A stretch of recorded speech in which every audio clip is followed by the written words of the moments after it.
Kia ora whānau, welcome back。大家好，欢迎回到一周的视频工作室。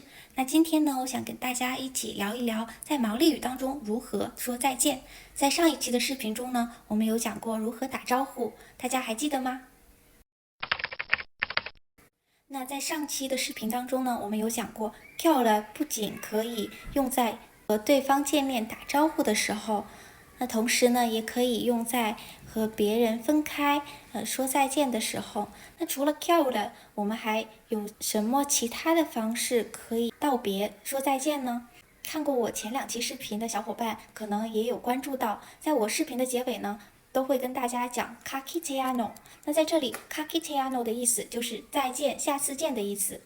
在这句话中 Ka kite 是有挥手道别的意思，而 ano 呢是又一次再一次的意思。所以整个话连起来 Ka kite ano 就是下次见、回头见的意思。日常生活中也有人直接会说 Ka kite。那除此之外呢，很多到过新西兰乘坐纽航落地的小伙伴们，可以经常在旅途的最后，有在他们的屏幕上听到 Matewa 3个字。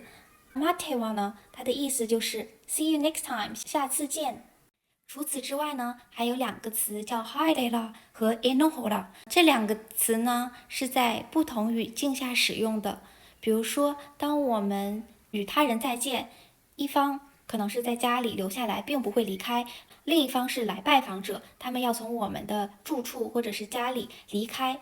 离开的人呢，会对主人说 "Enohora"，"noho" 呢就是坐下的意思。用我自己的理解来讲呢，就是您留步。主人呢，这个时候也会与客人讲 "Haerera"，"Haerera" 呢就是您慢走请慢走，再见的意思。那么你学会了吗？那这期视频我们就到这里啦。Ka kite ano，我们下次见。かきてかきてかきてI'll see you, I'll see you, I'll see you again.